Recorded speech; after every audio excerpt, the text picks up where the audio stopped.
Dana, 38, feminist, senior editor at a publishing house that matters. We don't print fantasy novels or self-help trash. We publish the big books, the ones that end up in newspaper reviews and shape the conversation. My life is a testament to making the right choices. The kind of choices most women are too scared to make. My apartment is in a converted warehouse downtown. High ceilings, exposed brick, a single fiddle leaf fig tree that I haven't killed yet. It's clean, quiet, and entirely mine. No husband leaving his socks on the floor. No kids smearing fingerprints on my glass coffee table. My only dependent is a sleek black cat I adopted from a shelter. He's independent, like me. We coexist. My social media feed is an art installation dedicated to the successful, unburdened woman. Here's me on a solo hike, caption about finding my own path. Here's a screenshot of an article about the mental load of women, with my added commentary on refusing to perform unpaid labor. Here's a picture of my desk at 9 p.m., bathed in the glow of the monitor, #girlboss. I've built this life brick by brick, and I'm proud of the fortress I've created. Work is my kingdom. I run a team of editors, and I run it well. I don't tolerate excuses, especially from the men. I can spot toxic masculinity from a mile away. The way they interrupt you in meetings, the way they repeat your idea, but louder. Mansplaining is a blood sport in our conference room, and I'm the reigning champion. A junior editor tried to explain a marketing term to me last week. I just stared at him, held up a hand, and said, "I know what a KPI is, thanks." He turned red and didn't speak for the rest of the meeting. That's how you establish dominance. That's how you survive.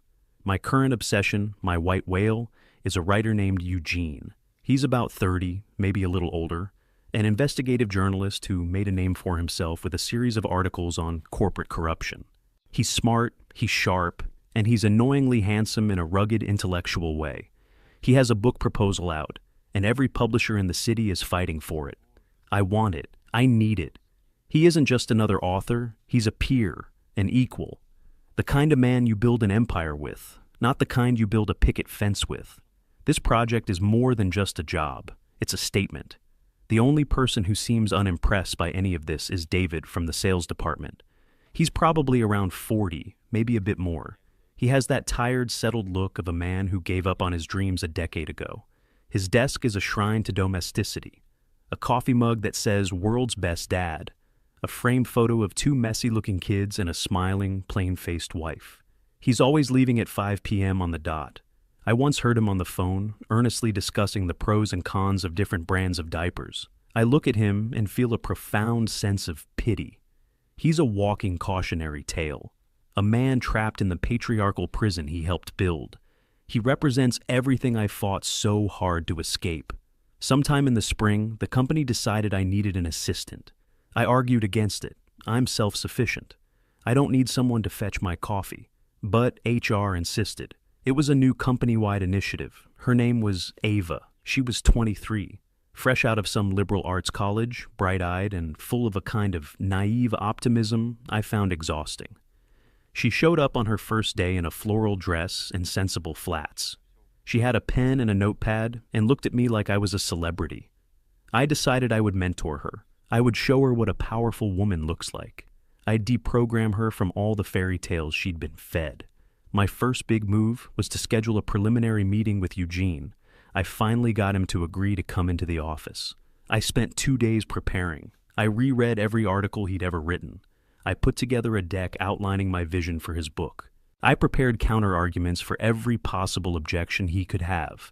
He walked into my office, and he was even more impressive in person. Tall, confident, with a firm handshake. We sat down. The conversation was good. He was sharp, and I was sharper. I was laying out my editorial strategy, showing him that I understood his work on a molecular level. I was winning. There was a soft knock on the door. Ava peeked her head in. "Sorry to interrupt, Dana. I just made a fresh pot of coffee, and I picked up some of these from that little Italian bakery, Mr. Eugene. I read in an old interview that you had a sweet tooth." She held out a small box of cannolis. I felt a flash of annoyance. I didn't ask her to do this. This wasn't part of the plan. Eugene, who had been leaning forward intently, suddenly relaxed. He leaned back in his chair, and a genuine, unguarded smile spread across his face. "No way," he chuckled. "You dug that up? That's amazing. And please, call me Eugene."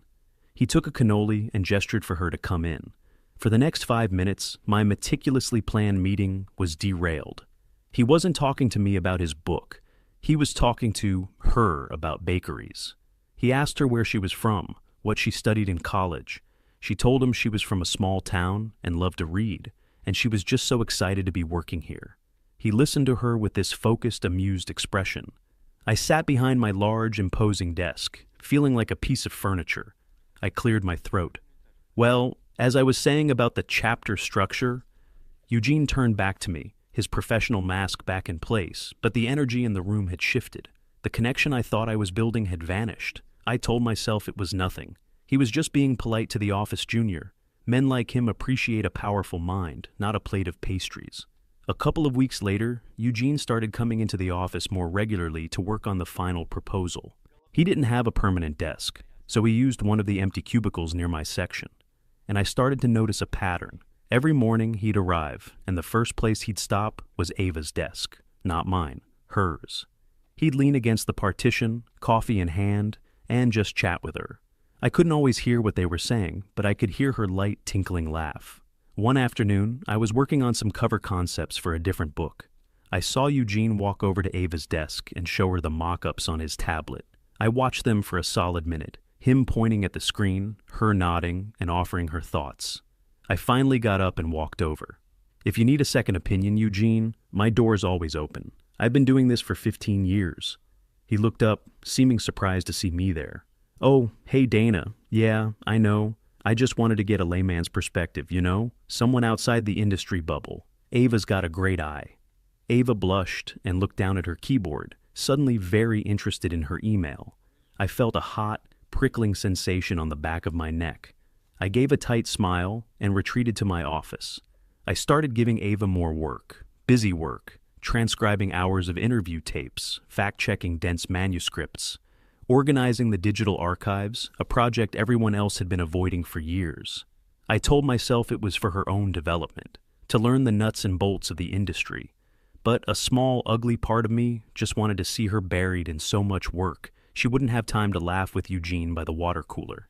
It didn't work. She just did it all, efficiently and without complaint. She'd stay late, and sometimes when I'd be leaving, I'd see Eugene had stayed late too, bringing her a sandwich or just keeping her company while she finished up. The situation was starting to feel like it was slipping out of my control. I had to reassert my position. One Thursday morning, I saw a window of opportunity. Eugene was at his desk, looking focused. Ava was away from hers, probably running an errand for someone. I walked over, my posture perfect, my voice calm and professional. "Eugene, I've cleared my schedule for lunch tomorrow. I've booked us a table at that steakhouse you mentioned. It's time we sat down and hammered out the final details of the marketing plan. Just the two of us." It was a power move. I was setting the time, the place, the agenda. He didn't look up from his screen right away. He finished typing a sentence. Then he finally turned his head. "Oh, can't tomorrow. Sorry, Dana." I kept my smile in place. "Something important came up?" "Yeah, kind of. Ava's birthday is on Saturday, so I promised I'd take her out for a birthday lunch tomorrow. We're going to that little ramen place she's been talking about." He said it so casually, so matter-of-factly, like it was the most natural thing in the world to blow off a crucial strategy meeting with his senior editor for a bowl of noodles with a 23-year-old assistant. He didn't offer to reschedule. He just turned back to his monitor. I stood there for a second, feeling completely invisible. I walked back to my office and closed the door. I looked at my reflection in the dark screen of my second monitor. My face looked sharp, my makeup was perfect, my blazer was impeccably tailored. I looked powerful, I looked successful, and I looked very, very tired. Later that afternoon, I was in the office kitchen waiting for the kettle to boil. David, the sales guy, was there, packing up his things for the day. It was 4:58 p.m. His phone rang. He answered it, and his entire demeanor softened. "Hey, honey," he said, his voice low and warm. "Yeah, I'm just leaving now. No, I'll pick it up. Do we need the big box or the small one this time?" "Okay, got it. Tell Mikey I'll be home in time to build the Lego spaceship with him. I love you too." He hung up and caught me looking at him. He gave a small, self-conscious shrug. The glamour of married life. For a moment, I forgot my carefully constructed disdain for him. "Your son likes Legos?" I asked. My nephew was into them. It was the only thing I could think of to say. "Loves them," David said, a real smile reaching his eyes. "He's obsessed. My wife got him the new space station set. He's been waiting all week for me to build it with him." He talked for another minute about his kids, about a funny thing his daughter said, about the chaos of his weekends. It wasn't exciting, it wasn't ambitious, it was just life, a life completely alien to my own. I gave a non-committal nod and grabbed my tea. As I walked back to my desk, my old thoughts resurfaced. He was whipped, trapped. His entire existence revolved around the needs of other people. That's what I told myself. It was the only narrative that made sense. It was the only way to make my own empty, silent apartment feel like a choice, not a consequence. The weeks crawled by. The proposal was finalized. The negotiations were completed. I did my job. I secured the book. On paper, it was a massive victory for me. The CEO sent out a company-wide email congratulating my team, with a special mention of my tenacious leadership. My colleagues stopped by my office to offer their congratulations. It all felt hollow, because I knew that, while I was buried in contract clauses and budget meetings, Eugene was spending his free time with Ava. I'd see them leaving for lunch together. I'd hear them making plans for the weekend. She'd brought him into her world of trivia nights at dive bars, picnics in the park, and browsing through secondhand bookstores. He seemed to love it. He seemed lighter, younger. He was still professional with me. We had meetings, we discussed the manuscript. He respected my opinion. But that was it. There was a wall there, the easy warmth, the friendly banter, the intellectual spark I thought we'd had.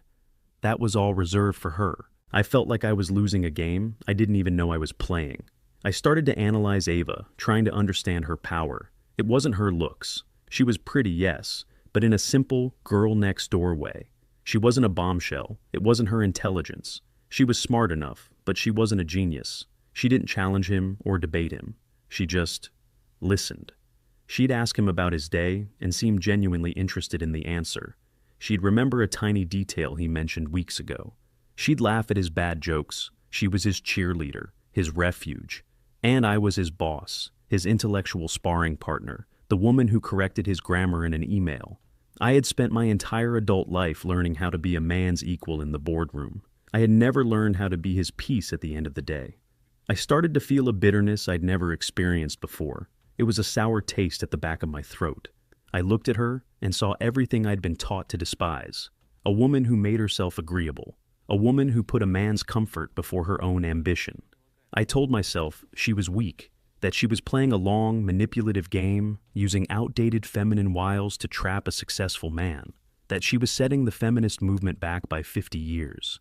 But late at night, alone in my silent apartment, another thought would creep in. What if she was just happy? What if this was what genuine connection looked like? It was a terrifying thought, because if she was right, then I had been wrong about everything.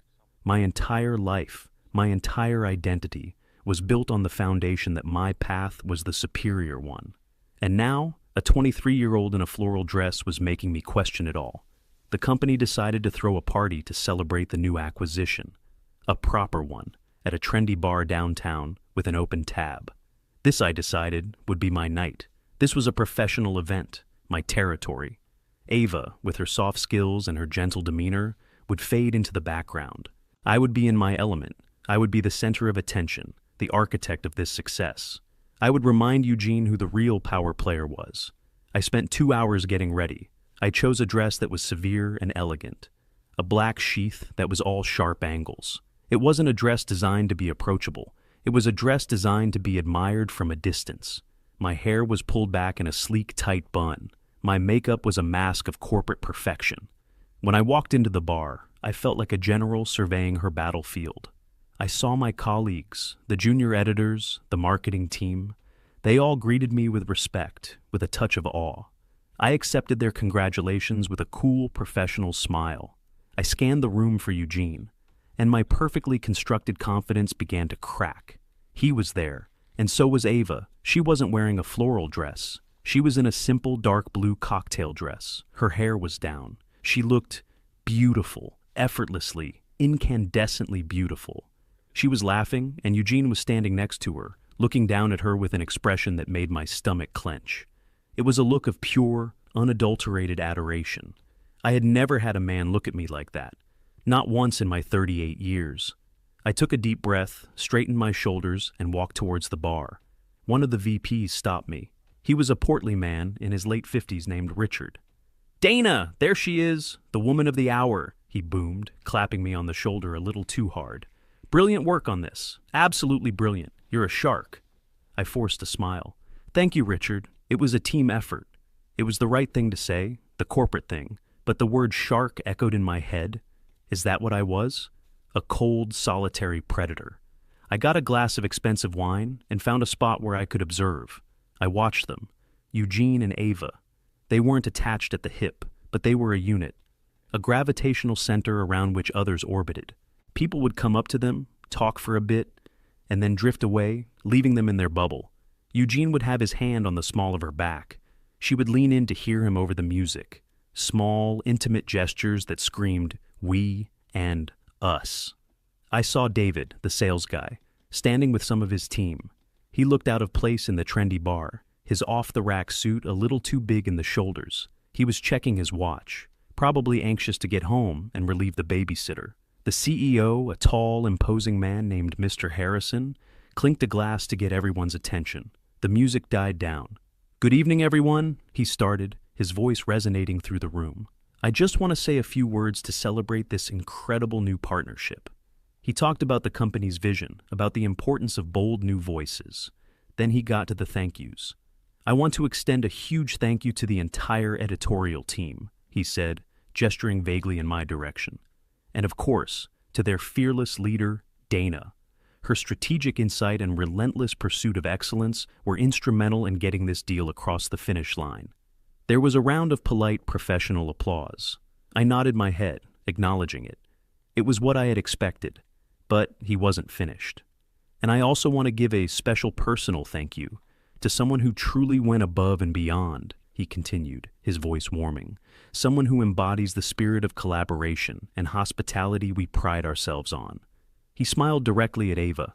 "Ava, your positivity and dedication have been a joy to watch. You didn't just assist on this project. You made our new author feel like part of the family from day one. I've heard nothing but glowing reviews. Let's give her a big round of applause." The applause this time was different. It was louder, warmer, more genuine. People were turning to smile at her. She blushed a deep crimson and looked at the floor. Eugene put an arm around her shoulders and gave her a proud squeeze. My own applause felt like I was clapping with wooden hands. I was the shark who closed the deal. She was the heart that made him want to stay. I suddenly felt a desperate need to talk to him, to prove that I was still relevant. I drained my wine and made my way through the crowd. "Eugene," I said, my voice a little louder than I intended. He turned to me, his smile polite but distant. Ava took a small step back, giving us space. "Dana, great party," he said. "It is," I agreed. "I was just thinking about the publicity tour. We need to start mapping out the key media appearances for the first month." I was talking shop. I was on safe ground here. "Yeah, absolutely," he said, but his eyes were already drifting back towards Ava. "We can sync up about that next week. No need to talk about work tonight." "Of course," I said quickly. "I just want to say, personally, I'm thrilled to be working with you." "Likewise," he said. The word was a perfectly polished hollow stone. An awkward silence fell between us. He wasn't going to help me. He wasn't going to ask me a question or tell a joke or do anything to bridge the gap. He was just waiting for me to leave. I felt my face flush. "Well," I said, my professional mask feeling heavy and brittle. "Enjoy the rest of your evening." I turned and walked away without waiting for a response. I felt hundreds of eyes on my back, even though I knew no one was watching me at all. I got another glass of wine and stood by the floor-to-ceiling window, looking out at the city lights. I could see the traffic moving on the streets below, a river of red and white. Thousands of people, all going somewhere, going home. A woman appeared in the reflection of the glass next to me. She was pretty, with kind eyes and a warm smile. She looked to be about my age. "You must be Dana," she said. "I'm Sarah, David's wife." I turned, startled. It was the woman from the photo on his desk. David was standing right behind her, holding 2 glasses of water. "Honey, this is my boss, Dana," he said. "It's a pleasure to meet you," Sarah said, extending a hand. Her handshake was firm and warm. "David talks about you all the time. He says you're the sharpest person he's ever met." I didn't know what to say. "He does?" "All the time," she confirmed, smiling at her husband. David just shrugged, looking slightly embarrassed. "Well, it's true. We should probably head out soon," Sarah said to him. "The sitter has an early class tomorrow." "Yeah, you're right," he said. He turned to me. "It was a great event, Dana. Congratulations again. You really earned this one." "Thank you, David," I managed to say. "It was lovely meeting you," Sarah said to me. And then they were gone. He put his arm around her waist as they walked towards the exit. She leaned her head on his shoulder. They fit together. They looked content. And it hit me like a physical blow. I wasn't just observing 2 different life paths tonight.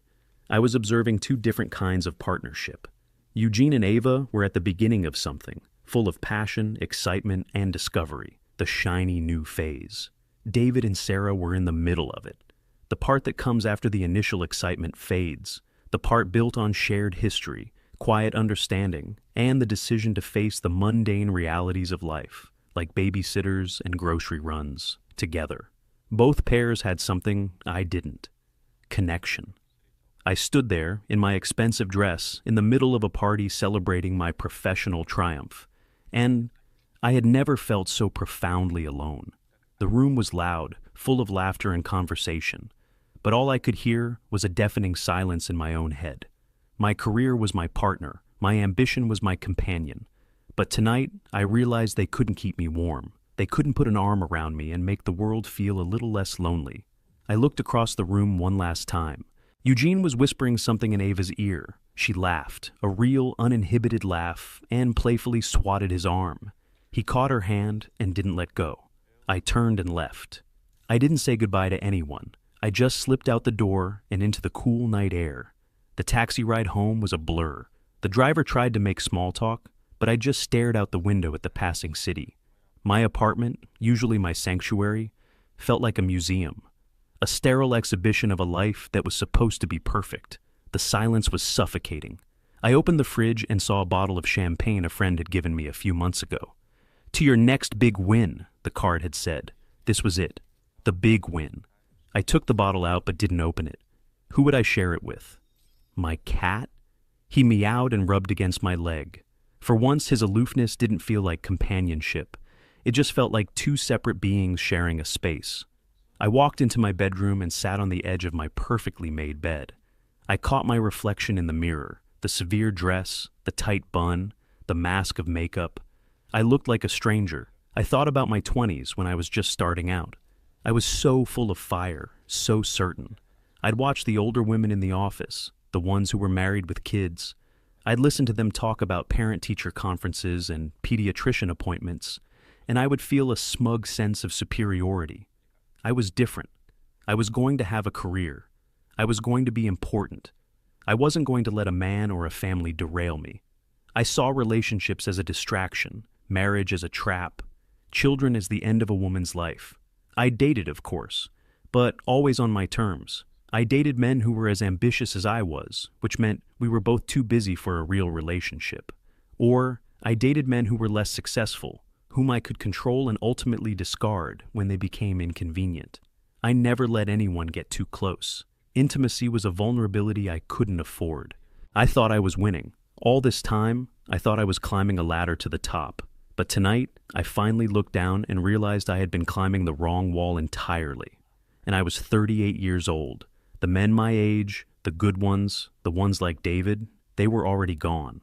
They'd gotten married in their late 20s or early 30s to women who hadn't treated them like a competitor. Women who had been willing to build a life with them, not alongside them. What was left for me?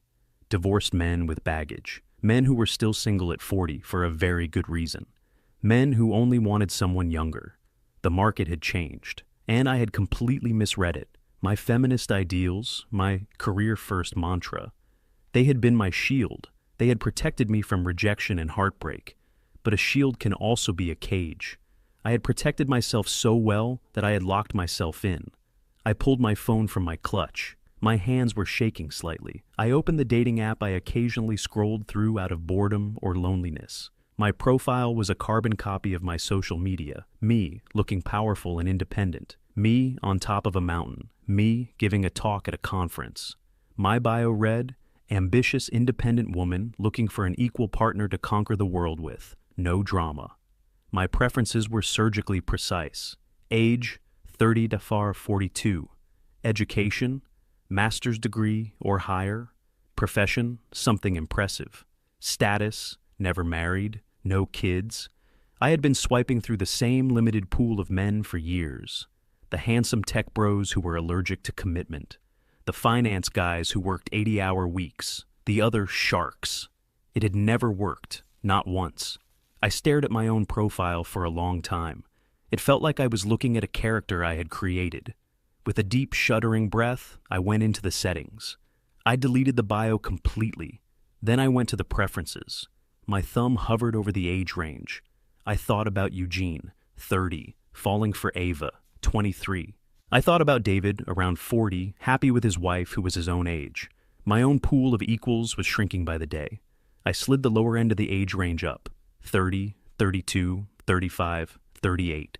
I slid the upper end, 42, 45, 48, 50. I stopped, 38 to 50. My peers, my actual peers. Then I scrolled down to the deal breakers, the things I had been so certain about. Marital status. I changed never married to doesn't matter. The last one was the hardest. Children. The symbol of the life I had rejected. The anchor I never wanted. My finger hovered over the options. Doesn't have kids. Open to kids. I thought of David's face when he talked about building a Lego spaceship with his son. A life filled with small, messy, inconvenient joys. A life filled with love. I closed my eyes and tapped open to kids. I hit save changes. The app refreshed. The screen filled with a new landscape of faces. They weren't the polished, professionally photographed men from my old feed. These were men with laugh lines, men with tired eyes, men with receding hairlines. There was a man in his late 40s, smiling awkwardly, with two teenage daughters standing beside him. There was a man holding up a large, unappealing fish. There was a man whose profile picture was a blurry photo of him at a barbecue, a beer in his hand and a kid on his shoulders. This was it. This was the reality. The wall wasn't something I had hit. It was something I had built, and I was finally on the other side. I wasn't conquering the world. I was just a woman in a silent apartment, starting over.